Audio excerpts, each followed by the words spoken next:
life. You wanna try many things as time flies. You would dream, reaching the skies and living a better life. You see, you could be what you want to weep. We do make dreams.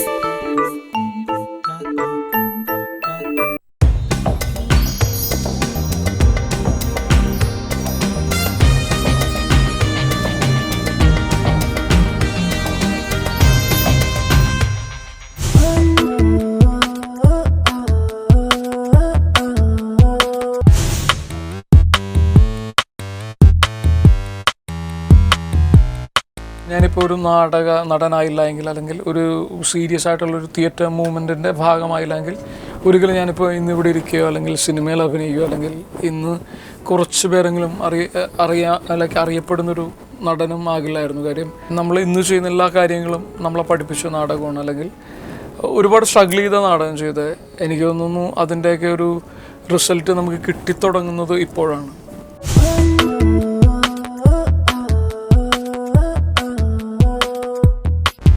ഒരു വ്യക്തിക്കും ഒരു നടനൊക്കെ ഏറ്റവും കൂടുതൽ നമുക്ക് സ്വയം നമ്മളുടെ ഒരു പരിമിതികൾ അറിയണം എന്ന് തോന്നുന്നു. എനിക്ക് എൻ്റെ വിശ്വാസം അതാണ്. അപ്പോൾ എൻ്റെ പരിമിതികൾ വളരെ വ്യക്തമായിട്ട് അറിയാവുന്ന ഒരാളാണ് ഞാൻ. ഒന്നാമതൊരു എക്സെപ്ഷണൽ ലുക്സ് ഉള്ള ആളല്ല, അല്ലെങ്കിൽ ഞാനൊരു സിനിമ ബാക്ക്ഗ്രൗണ്ടിൽ നിന്നല്ല, അല്ലെങ്കിൽ എൻ്റെ അച്ഛനൊരു സ്റ്റാറല്ല. അങ്ങനെ ഞാൻ എന്നെ തന്നെ വാലുവേറ്റ് ചെയ്യുമ്പോൾ മൊത്തം പരിമിതികളാണ്. അപ്പോൾ ഏതെങ്കിലും ഒരു ആംഗിളിൽ നമുക്കൊരു സിനിമയിൽ ഒരാളോട് അവസരം ചോദിക്കാൻ പോകുമ്പോൾ തന്നെ ഒരു കസേര കിട്ടണമെങ്കിൽ കൂടി നമുക്ക് എടുത്തു പറയാൻ എന്തെങ്കിലും ഉണ്ടാവണം. അതുകൂടാതെ ഞാൻ അഭിനയത്തിനെ വളരെയേറെ സ്നേഹിക്കുന്ന ഒരാളാണ്. അപ്പോൾ നമ്മൾ കൂടുതൽ കാര്യങ്ങൾ മനസ്സിലാക്കാൻ ശ്രമിക്കുമ്പോൾ എത്രത്തോളം നമുക്ക് അറിഞ്ഞുകൂടാന്നുള്ളതാണ് നമുക്ക് കൂടുതൽ കിട്ടുന്നത്. അപ്പോൾ വളരെ കുഞ്ഞായിരുന്നു ഇപ്പോൾ, അതായത് എനിക്കൊന്ന് 10ാം ക്ലാസ് മുതലൊക്കെ തന്നെ എൻ്റെ ഒരു ഡ്രീമായിരുന്നു ഒന്നെങ്കിൽ ഒരു നാഷണൽ സ്കൂൾ ഓഫ് ഡ്രാമയിൽ പോയി പഠിക്കണം, അല്ലെങ്കിൽ ഒന്നെങ്കിൽ ഫിലിം ഇൻസ്റ്റിറ്റ്യൂട്ട് പുനെ പോയി പഠിക്കണം എന്നുള്ളത്. പക്ഷേ ഒരിക്കലും അതൊരു പ്രാക്ടിക്കലായിട്ടുള്ളൊരു സ്വപ്നമാണ്, അല്ലെങ്കിൽ നടക്കും എന്നുള്ള പ്രതീക്ഷയൊന്നും വെച്ചല്ല, പക്ഷേ വലിയൊരു ആഗ്രഹമായിരുന്നു. അപ്പോൾ ദൈവം സാധിച്ചു, നമുക്കങ്ങനെ പോകാനും പഠിക്കാനൊക്കെ സാധിച്ചു.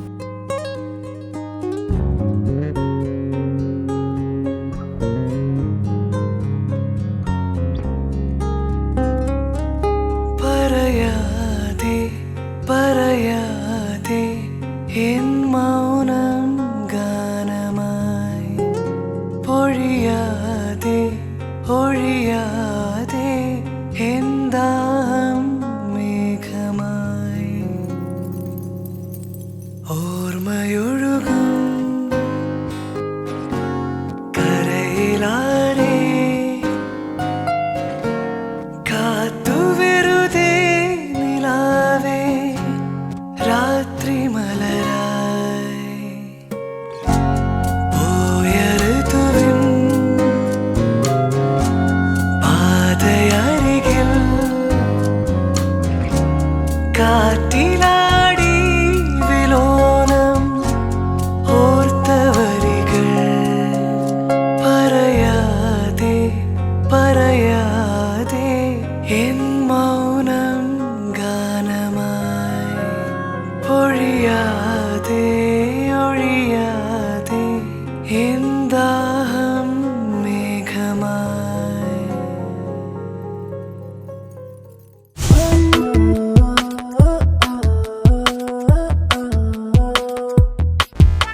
ഇൻസ്റ്റിറ്റ്യൂട്ടിൽ അഡ്മിഷൻ കിട്ടുക എന്നുള്ള ഒരു പക്ഷേ ഒരു 2000-3000 പേര് അഭിനയമാണല്ലോ ശരിക്കും. ഇപ്പോൾ സിനിമറ്റോഗ്രഫി ആണെങ്കിലും എഡിറ്റിംഗ് ആണെങ്കിലും സൗണ്ട് ആണെങ്കിലും ഏതെങ്കിലും തരത്തിലൊരു ബാക്ക്ഗ്രൗണ്ട് വേണം. അഭിനയം എന്ന് പറഞ്ഞു കഴിഞ്ഞാൽ എല്ലാവർക്കും അപ്ലൈ ചെയ്യാം. അപ്പോൾ എനിക്ക് തോന്നുന്നു എനിക്ക് കിട്ടാനുള്ളതിൻ്റെ ഏറ്റവും വലിയൊരു റീസൺ തിയേറ്റർ തന്നെയാണ്. നമുക്ക് സ്ട്രോങ് തിയേറ്റർ ബാക്ക്ഗ്രൗണ്ട് ഉണ്ടായിരുന്നു. പിന്നെ 5 വർഷം നാടകം കളിച്ച് നമുക്കുണ്ടായൊരു കോൺഫിഡൻസ് ഉണ്ട്. എനിക്ക് അതിൻ്റെ ഇടയിലൊരു കേന്ദ്ര ഗവൺമെൻറ്റിൻ്റെ ബെസ്റ്റ് സീനിയർ തിയേറ്റർ ആക്ടറിൻ്റെ സ്കോളർഷിപ്പൊക്കെ കിട്ടി. അപ്പോൾ മൊത്തത്തിലൊരു കോൺഫിഡൻസ് ഉണ്ടായിരുന്നു. അപ്പോൾ ശ്രമിക്കാം എന്നുള്ളൊരു വിശ്വാസമൊക്കെ ഉണ്ടായിരുന്നു. പിന്നെ ഇൻസ്റ്റിറ്റ്യൂട്ടിൻ്റെ HOD ആക്ടിംഗ് ഡിപ്പാർട്ട്മെൻറ്റ് HOD ആയിരുന്ന ശ്രീ ചന്ദ്രമോഹൻ നായർ എന്നുകൊണ്ടൊരു ടീച്ചറുണ്ട്, അദ്ദേഹത്തിൻ്റെ ഗുരുവാണ്. ഇങ്ങനൊരു നേരത്തെ നിങ്ങൾ പറഞ്ഞ പോലെ ഒരു നടനാകാനുള്ള യാത്രയിൽ ഞാൻ അദ്ദേഹത്തെ കണ്ടുമുട്ടുകയും അദ്ദേഹത്തിൻ്റെ ഒപ്പം ഒരു വർക്ക്ഷോപ്പ് ചെയ്യുകയൊക്കെ ചെയ്തപ്പോൾ അദ്ദേഹം എന്നെ ഗൈഡ് ചെയ്തിരുന്നു. അതായത് ഇൻസ്റ്റിറ്റ്യൂട്ടിൽ അഡ്മിഷൻ കിട്ടാൻ എന്തൊക്കെ ചെയ്യണം. ഏറ്റവും വലിയ പരിമിതി എന്ന് പറഞ്ഞ ഭാഷ തന്നെയായിരുന്നു. കാര്യം ഇൻസ്റ്റിറ്റ്യൂട്ടിലെ ഈവൻ എൻട്രൻസ് ആണെങ്കിലും അല്ലെങ്കിൽ അവിടുത്തെ ക്ലാസ്സസ് എല്ലാം ഹിന്ദിയിലാണ്. ഞാനാണെങ്കിൽ തികച്ചും ഒരു മലയാളി. എന്തോ ദൈവത്തിൻ്റെ ഒരു അനുഗ്രഹം കൊണ്ട് നടന്നു.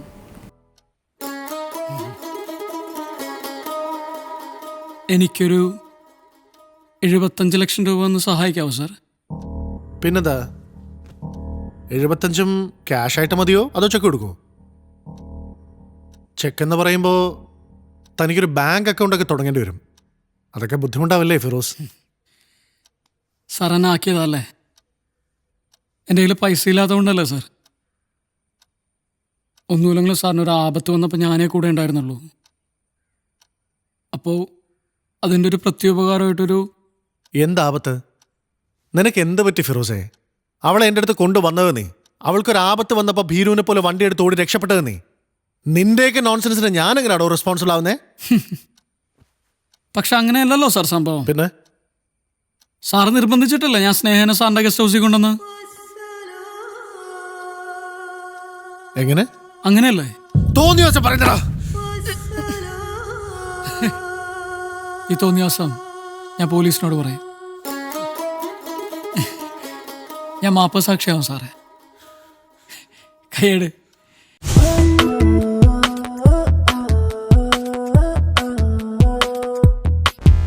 ഞാൻ കമ്പാരിറ്റീവ്ലി കോൺഫിഡൻ്റ് ആയിരുന്നു. ഇപ്പോൾ കാര്യം എന്താണെന്ന് വെച്ച് കഴിഞ്ഞാൽ, ഇപ്പോൾ 2 വർഷം നമ്മൾ ചെയ്യുന്നത് ഒരുപാട് ഷോർട്ട് ഫിലിംസ് ചെയ്തു, അല്ലെങ്കിൽ ഇപ്പോൾ ഒരുപാട് വലിയ വലിയ ആളുകൾ, ഇപ്പോൾ ഫോർ എക്സാമ്പിൾ ഇപ്പോൾ നസ്രുദ്ദീൻ ഷാ എന്ന് പറഞ്ഞൊരു ആക്ടറിനോടൊക്കെ ഡയറക്റ്റ് ഇൻട്രാക്ട് ചെയ്യാനും അദ്ദേഹത്തിൻ്റെ ക്ലാസ്സിലിരുന്ന് അദ്ദേഹത്തോട് സംസാരിക്കാനും, അങ്ങനെ പിന്നെ നമ്മളിപ്പോൾ കണ്ടു കഴിഞ്ഞാൽ അത്ഭുതപ്പെടുന്ന ഒരുപാട് ആളുകൾ നമ്മുടെ ചുറ്റുപാടും കാണാമായിരുന്നു ഇൻസ്റ്റിറ്റ്യൂട്ടിൽ. ഇപ്പോൾ സഞ്ജയ് ലീല ബൻസാലി, രാജ്കുമാർ ഹിറാനി, ഇങ്ങനെ എല്ലാവരും ലൈക്ക് നമുക്ക് ഇങ്ങനെ ഇരുന്ന് സംസാരിക്കാം. അപ്പോൾ ആസ് ആൻ ആക്ടർ നമുക്ക് കുറച്ചും കൂടെ കോൺഫിഡൻ്റ് ആയിരുന്നു. പിന്നെ ഇൻസ്റ്റിറ്റ്യൂട്ടിൽ നിന്ന് ഇറങ്ങിയതിൻ്റെ ഒരു അഡ്വാൻറ്റേജ് എന്ന് പറഞ്ഞു കഴിഞ്ഞാൽ, നമ്മൾ ഇന്ത്യയിൽ അവിടെ പോയിട്ട് ആരോടും സംസാരിക്കുമ്പോൾ അല്ലെങ്കിൽ ഒരാളോട് ഇപ്പോൾ അവസരം ചോദിക്കാൻ നമ്മൾ ചെന്ന് കഴിഞ്ഞാൽ ഒരുപക്ഷെ നമുക്ക് അവസരം കിട്ടണമെന്ന് നിർബന്ധമില്ല, പക്ഷെ നമുക്കൊരു കസേര എന്തായാലും കിട്ടും. അപ്പോൾ ആ ഒരു കോൺഫിഡൻസ് ഉണ്ടായിരുന്നു. ഞാൻ ഇൻസ്റ്റിറ്റ്യൂട്ടിൽ നിന്ന് പഠിച്ചിറങ്ങിയതിന് ഓൾമോസ്റ്റ് ഇമ്മീഡിയറ്റ് ആയിട്ട് തന്നെ ഞാൻ ഋതു എന്ന് പറഞ്ഞൊരു സിനിമ ചെയ്തു. അപ്പോൾ ഒരു ഇൻസ്റ്റിറ്റ്യൂട്ടിൽ പഠിച്ച ഒരാൾക്ക് തീർച്ചയായിട്ടും അഡ്വാൻറ്റേജ് ആണ്. പിന്നീട് ഒരു സിനിമയിൽ അവസരം കിട്ടാനുള്ള സാധ്യത തീർച്ചയായിട്ടും കൂടുതലാണ്.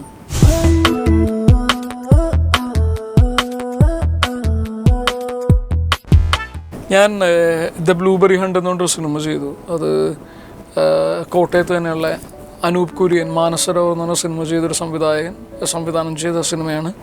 നസ്രുദ്ദീൻ ഷാ എന്ന് ലീഡ് റോൾ ചെയ്തത്. അതിപ്പോൾ കുറച്ച് നാളുകളായി സിനിമ കഴിഞ്ഞിട്ട് അവർ അതിൻ്റെ പോസ്റ്റ് പ്രൊഡക്ഷൻ വർക്കും കാര്യങ്ങളൊക്കെ ആയിട്ട് ബിസിയാണ്. പ്രത്യേകിച്ച് ഇപ്പോൾ ഇൻസ്റ്റിറ്റ്യൂട്ടിലൊക്കെ നമ്മൾ പഠിക്കുമ്പോൾ നസ്രുദ്ദീൻ ഷായുടെ പല സിനിമകളും നമുക്ക് ടെക്സ്റ്റ് ബുക്ക് പോലെ, അല്ലെങ്കിൽ ഇന്ത്യൻ സിനിമയിൽ നമ്മളെ ഏറ്റവും കൂടുതൽ ബഹുമാനിക്കുന്ന ഒരു നടനാണ് നസ്രുദ്ദീൻ ഷാ. ഈ സ്പർശ് പോലെയുള്ള സിനിമകളിലൊക്കെ അന്തനായിട്ട് അഭിനയിച്ച നസ്രുദ്ദീൻ ഷായുടെ പെർഫോമൻസസും സീൻസൊക്കെ നമ്മൾ ആദ്യം കണ്ടിട്ട് പിന്നെ റിവൈൻഡ് അടിച്ചിട്ട് പിന്നെയും കാണുകയും അങ്ങനെ വേറൊരു തരത്തിൽ വളരെ ആരാധിക്കുന്നൊരു നടനാണ്. അപ്പോൾ അതായത് നമ്മൾ കോഴ്സ് കഴിഞ്ഞതിന് ശേഷം അല്ലെങ്കിൽ കരിയറിൻ്റെ ഏറ്റവും തുടക്കം തന്നെ നമുക്ക് അങ്ങനൊരു സിനിമ ചെയ്യാൻ സാധിച്ചതിൽ വലിയ സന്തോഷമുണ്ട്. പിന്നെ ഞാൻ കുറച്ച് ആക്ഷൻ ഓറിയൻറ്റഡ് ആയിട്ടുള്ള ഒരു ക്യാരക്ടറായിരുന്നു ഞാൻ അദ്ദേഹത്തിൻ്റെ ഒപ്പം ചെയ്തത്. അല്ലാതെ ഞാൻ ആ സമയത്ത് തന്നെ വേറൊരു സിനിമ ചെയ്തിരുന്നു, അല്ലെങ്കിൽ ഒരു പക്ഷേ ഞാൻ ഫുൾ ഓൺ അവിടെ പോയി നിൽക്കുകയും അദ്ദേഹത്തിൻ്റെ ഒരു വർക്കിംഗ് പ്രോസസ്സൊക്കെ ഞാൻ എങ്കിലും ബട്ട് സ്റ്റിൽ ഞാനൊരു 3 ദിവസം ഷൂട്ട് ചെയ്തു അദ്ദേഹത്തിൻ്റെ ഒപ്പം. എനിക്ക് ജീവിതത്തിൽ ഒരു നടൻ എന്നുള്ള തരത്തിൽ ഒരിക്കലും മറക്കാനാവാത്തൊരു അനുഭവമാണത്.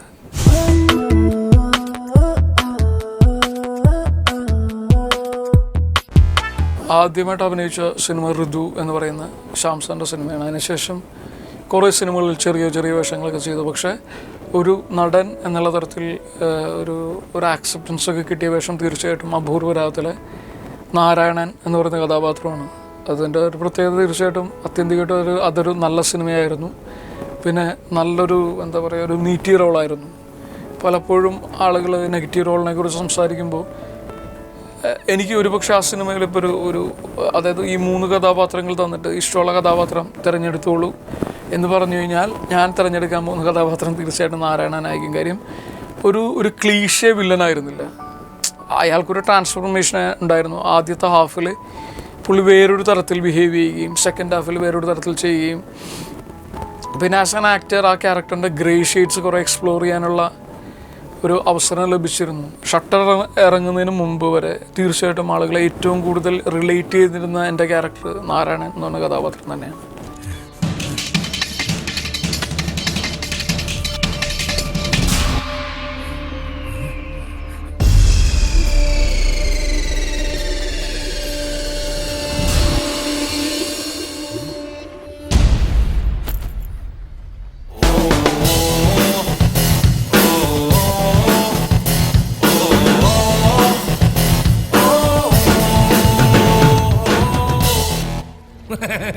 എനിക്ക് ഉറപ്പുണ്ടായിരുന്നു നീ ഉമ്മാനോടെ കൂടെ കാണുമെന്ന്. നീയാണല്ലോ മാസ്റ്റർ ബ്രെയിൻ. ഞാൻ ഉമ്മാനോടെ കാശ് ചോദിക്കായിരുന്നു. എൻ്റെ കാശ്, നമ്മളൊന്നിച്ച് കട്ട കാശ്. കാര്യം നിന്റെ ബുദ്ധിയൊക്കെ ആണെങ്കിൽ എൻ്റെ ജീവൻ പണയം വെച്ചാൽ ഞാൻ അതിനൊക്കെ കൂട്ടുന്നത്. അപ്പം അതിനൊരു പങ്ക് എനിക്കും കിട്ടണ്ടേ? അതിങ്ങ് തന്ന നമ്മൾ തമ്മിലുള്ള ഇടപാടങ്ങ് തീരും. ഞങ്ങൾക്ക് ഒരുപാട് ദൂരം പോകാനുള്ളതാ, തിരക്കുണ്ട്. നീ വെറുതെ മെനക്കേടുണ്ടാക്കാതെ പോകാൻ നോക്ക്. ഉപ്പുമാങ്ങ ഭരണി എന്ന് പറയുമ്പോ അപ്പുണ്ണേരെ കുണ്ടി കുണ്ടിനാ കാശെടുക്കണ പുല്ലേ.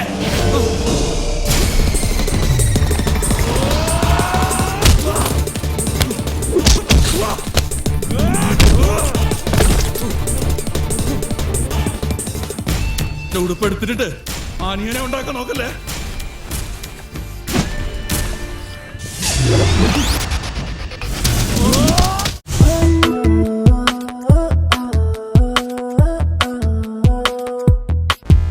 ഒരു പ്രാവശ്യം സ്ക്രിപ്റ്റ് വായിച്ചു കഴിഞ്ഞപ്പോൾ നമ്മൾ ലൈക്ക് സ്ക്രിപ്റ്റിൻ്റെ ഒരു ആബ്സല്യൂട്ട് ഫാനായി. പിന്നെ ഈ ക്യാരക്ടർ കിട്ടാൻ വേണ്ടിയിട്ട് ശ്രീ ജോയ് മാത്യു എന്നെ 3 തവണ ഓഡിഷൻ ചെയ്തിരുന്നു. ഓഡിഷൻ ചെയ്ത് എന്നോട് ഓക്കെ പറഞ്ഞൊരു മൊമെൻറ്റിൽ തന്നെ എനിക്കറിയായിരുന്നു, അതായത് ജീവിതത്തിൽ ഞാൻ ചെയ്തിട്ടുള്ള ഏറ്റവും നല്ലൊരു ആർട്ട് ഫോം അല്ലെങ്കിൽ സിനിമയോ നാടകമോ എന്തുമാകട്ടെ അത് ഷട്ടറാണ്. കാര്യം ആ മൊമെൻറ്റിൽ എനിക്കറിയായിരുന്നു എന്നെ സംബന്ധിച്ച് ഭയങ്കര ചലഞ്ചിങ് ആണ്. ഇപ്പോൾ ആളുകളിപ്പോൾ എന്നെ പലപ്പോഴും റോട്ടിലും അല്ലെങ്കിൽ എവിടെയെങ്കിലുമൊക്കെ വെച്ച് കാണുമ്പോൾ ആളുകൾ പറയാറുണ്ട് 7th ഡേ നന്നായിരുന്നു, അല്ലെങ്കിൽ തീവ്രം നന്നായിരുന്നു, അപൂർവരാഗം നന്നായിരുന്നു, ഏറ്റവും അവസാനം ഇറങ്ങിയ സെക്കൻഡ്സ് നന്നായിരുന്നു എന്നൊക്കെ ഒരാളുകളുടെ കാഴ്ചപ്പാടാണല്ലോ. കുറേ ആളുകൾ മോശം പറയാറുണ്ട്. അപ്പോൾ പക്ഷേങ്കിലും എന്നെ സംബന്ധിച്ച് ഷട്ടറാണ് എൻ്റെ ഏറ്റവും പ്രിയപ്പെട്ട. കാരണം എന്താണെന്ന് വെച്ച് കഴിഞ്ഞാൽ ഞാനെന്ന് പറയുന്ന വ്യക്തിയിൽ നിന്ന് ഭയങ്കര വിഭിന്നനായിട്ടുള്ളൊരു കഥാപാത്രം. ഞാൻ നടക്കുന്ന പോലെയല്ല സുരൻ നടക്കുന്നത്, ഞാൻ സംസാരിക്കുന്നത് പോലെയോ ഞാൻ ചിന്തിക്കുന്നത് പോലെയോ അല്ലെങ്കിൽ ഞാനുമായിട്ട് എൻ്റെ ഒരു എക്കണോമിക് ബാക്ക്ഗ്രൗണ്ടോ എൻ്റെ ഒരു എഡ്യൂക്കേഷൻ ബാക്ക്ഗ്രൗണ്ടോ ഒന്നുമല്ല. എന്നിൽ നിന്ന് തികച്ചും വ്യത്യസ്തനായിട്ടുള്ളൊരു മനുഷ്യൻ. നിങ്ങൾ സിനിമേൻ്റെ ആളാ? കുറച്ചൊക്കെ ഡയറക്ഷനാ എന്ന് പറയാം. ഏതാ സാർ പുതിയ സിനിമ? അത് തുടങ്ങുമ്പോ പറഞ്ഞാ പോരെ. മലയാളത്തിലൊന്നും ഇപ്പൊ നല്ല കഥയില്ലാന്ന്, അതുകൊണ്ട് സിനിമ ഒക്കെ പൊട്ടുന്നു. എന്നാ പിന്നെ തനിക്ക് നല്ലൊരു കഥ എഴുതി മലയാള സിനിമയെ രക്ഷിച്ചൂടെ? അത് നമ്മളെ ഫീൽഡല്ലല്ലോ സാറ്. പിന്നെ ഏതാ തന്റെ ഫീൽഡ്? നമ്മളെ ഫീൽഡല്ലേ ഇത്, ഓട്ടോ.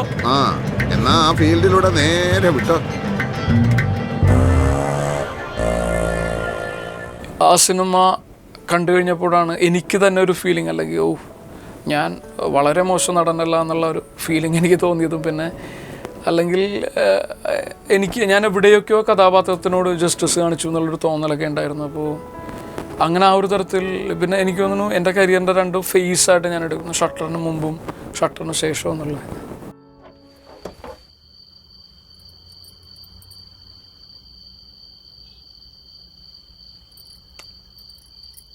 എന്ന് പോയി മുട്ടി നോക്കണേ. ഏയ് ഇത് ഞാൻ പറഞ്ഞ കേസൊന്നുമല്ല കേട്ടോ. ഇതേതോ നല്ല ഫാമിലിത്തെ കുട്ടിയാ. പിന്നെ നമ്മളെന്താ എൻ്റെ ഫാമിലി അല്ലേ? ഇതൊന്ന് ചെന്നോക്ക്.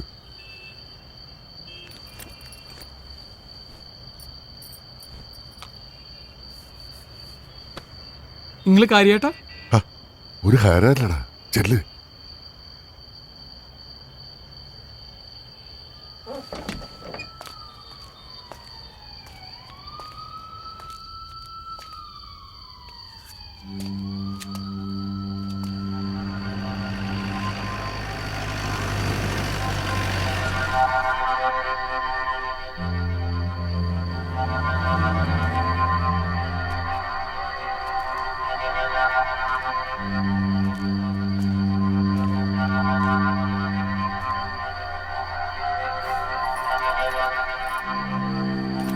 ഇങ്ങോട്ടോ.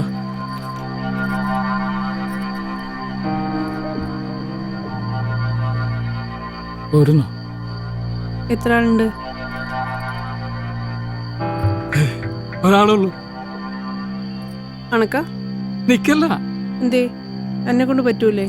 അല്ല, എനിക്ക് എന്റെ കാര്യമില്ലല്ലോ. മൂപ്പർക്ക ആടെ ചെന്നിട്ടേ 1-2 ആളുണ്ടെന്ന് പറഞ്ഞാൽ എനിക്ക് ദേഷ്യം പിടിക്കേ. ഇല്ലാന്ന്, ഒരൊറ്റാളുള്ളൂ. പൈസേന്റെ കാര്യമൊന്നും പറഞ്ഞില്ലല്ലോ. എത്ര വരും? സമയത്ത് ആയതുകൊണ്ട് 500 രൂപ തന്നാ മതി, അല്ലെങ്കിൽ റേറ്റ് 1000. അവിടെ ചെന്നിട്ട് എന്തെങ്കിലും ഒന്ന് കുറച്ച് വണ്ടി എടുത്തിട്ട് പോരാ.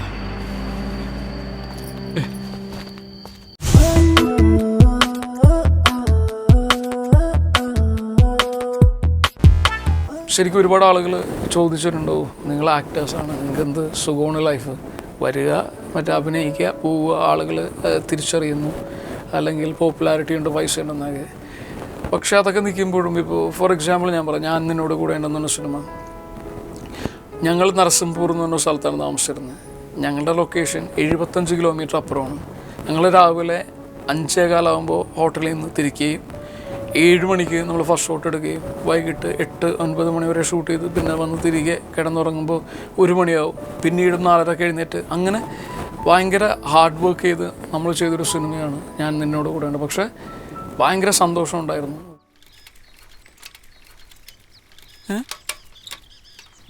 വണ്ടി കൊണ്ടോണ്ടാ. ഹലോ ഹലോ ഹലോ, ഇതെന്താ ഇത്? നമ്മളെക്കാളും വലിയ കള്ളന്മാരാ. ഷട്ടറിലെ നന്മയിൽ സുരനെ പോലെ തന്നെ എനിക്ക് ഏറ്റവും പ്രിയപ്പെട്ടൊരു കഥാപാത്രമാണ് മദനൻ എന്ന് പറയുന്നൊരു കഥാപാത്രം. ബാദൽ സർക്കാരിൻ്റെ beyond the hills of Hattamala എന്ന് പറയുന്ന സിനിമ എന്ന നാടകത്തിൻ്റെ ഒരു അഡാപ്റ്റേഷനാണ്. എനിക്കൊന്നും മനസ്സിലാകുന്നില്ല.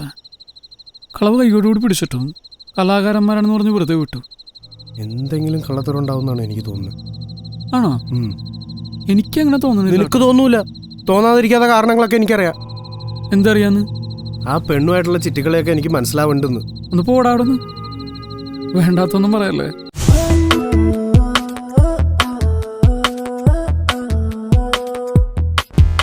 പ്രഭുവിൻ്റെ മക്കൾ എൻ്റെ ഫിൽമോഗ്രഫിയിൽ ഏറ്റവും ഇഷ്ടപ്പെട്ടൊരു സിനിമയാണ്. അല്ലെങ്കിൽ അതിലെ സിദ്ധാർത്ഥൻ എന്ന് പറയുന്ന കഥാപാത്രം നമ്മൾ ഹൃദയത്തിനോട് ഏറ്റവും അടുത്തേക്കുന്നൊരു കഥാപാത്രമാണ്.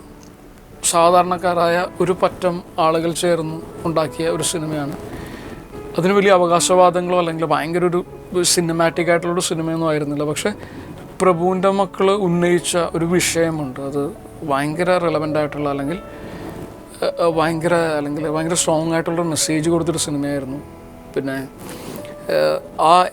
റിലീസ് ചെയ്ത സമയത്ത് അതിന് വേണ്ടത്ര അംഗീകാരം അല്ലെങ്കിൽ അതിൻ്റെ വേണ്ടത്ര ആക്സെപ്റ്റൻസ് കിട്ടിയില്ലെങ്കിൽ കൂടി റീസെൻ്റ്ലി PK എന്ന് പറയുന്ന സിനിമയിൽ പറഞ്ഞ അതേ ഒരു ആശയം 2 വർഷം മുമ്പ് നമ്മൾ ഓൾറെഡി പറഞ്ഞിരുന്നു ഈ സിനിമയിലൂടെ.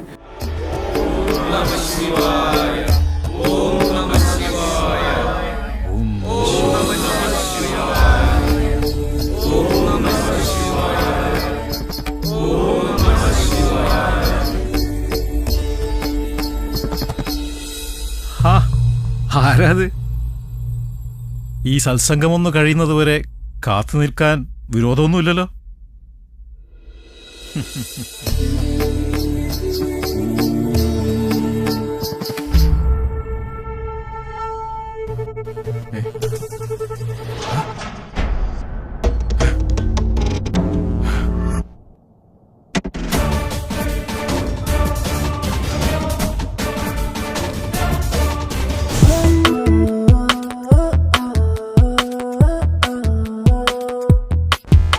സ്ട്രഗിൾ ഉണ്ടല്ലോ. പക്ഷെ ഞാൻ സ്ട്രഗിൾ ചെയ്തെന്നും പറഞ്ഞ് അങ്ങനെ ആ ഒരു ഫീലിംഗ് ഞാൻ കൊണ്ടു നടക്കാറില്ല. സ്ട്രഗിൾ തീർച്ചയായിട്ടും ഉണ്ടായിട്ടുണ്ട്. ഞാൻ ആദ്യം ചെയ്യുന്ന സിനിമ ഋതുവാണ്.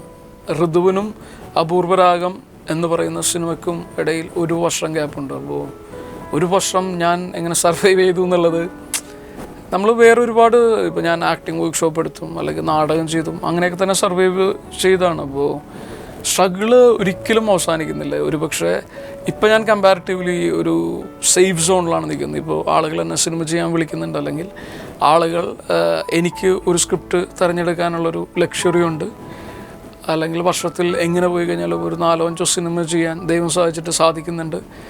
എങ്കിലും സ്ട്രഗിളുണ്ട്.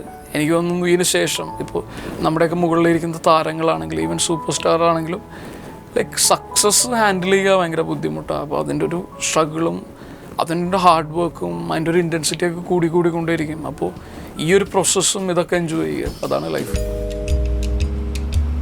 സാറിന് ഞാൻ ഒരു സമ്മാനം തരണ്ട്. പള്ളിയിൽ അച്ഛൻ്റെ ലോഹ. അതാകുമ്പോൾ സാറിന് നന്നായി ചേരും. എടോ, എൻ്റെ അപ്പം പോലീസായിരുന്നു, അപ്പൻ്റെ അപ്പം പോലീസായിരുന്നു എന്ന് വെച്ച് ഞാനും പോലീസാവണമെന്ന് വല്ല നിയമമുണ്ടോ? കുടുംബത്തിന്റെ സ്റ്റാറ്റസ് ഉണ്ട. കേസ്, കൊല, ഡെഡ് ബോഡി, എന്തൊക്കെ കുരിശുകളാ മനുഷ്യൻ അനുഭവിക്കേണ്ടി വരുന്നത്.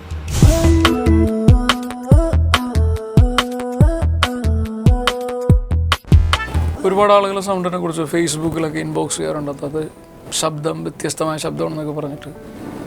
ഞാൻ അപൂർവരാഗം തന്നെ സിനിമ ചെയ്തു. അതിനുശേഷം ഒട്ടുമിക്ക ആളുകൾക്ക് അറിഞ്ഞുകൂടാത്തൊരു ഫാക്റ്റാണ്, അപൂർവരാഗത്തിൽ ഞാനല്ല ഡബ് ചെയ്തിരിക്കുന്നത്. അപൂർവരാഗത്തിൽ എന്നെക്കൊണ്ട് ഡബ് ചെയ്യിപ്പിച്ചില്ല. അതിൻ്റെ ഒരു റീസൺ എന്താണെന്ന് വെച്ച് കഴിഞ്ഞാൽ ശബ്ദത്തിന് കട്ടി കുറവാണ്. അപ്പോൾ ഈ ക്യാരക്ടർ നിൽക്കില്ല, എൻ്റെ ശബ്ദത്തിൽ ഈ ക്യാരക്ടർ സംസാരിച്ച് കഴിഞ്ഞാൽ ഈ ക്യാരക്ടർ നിൽക്കില്ല എന്ന് പറഞ്ഞിട്ട് എനിക്ക് ഡബ് ചെയ്യാൻ സാധിച്ചില്ല. അപ്പോൾ ഞാൻ ഒരുപാട് സങ്കടപ്പെടുകയൊക്കെ ചെയ്തിട്ടുണ്ട്. ഇപ്പോൾ പല ആളുകളും എന്നെ ഈവൻ കാസ്റ്റ് ചെയ്യുമ്പോഴൊക്കെ പറയാറുണ്ട്, അതായത് നിങ്ങളെ കാസ്റ്റ് ചെയ്യാനുള്ള ഏറ്റവും വലിയ റീസൺ നിങ്ങളുടെ ശബ്ദമാണെന്നൊക്കെ. അപ്പോൾ ഭയങ്കര സന്തോഷം തോന്നാറുണ്ട്.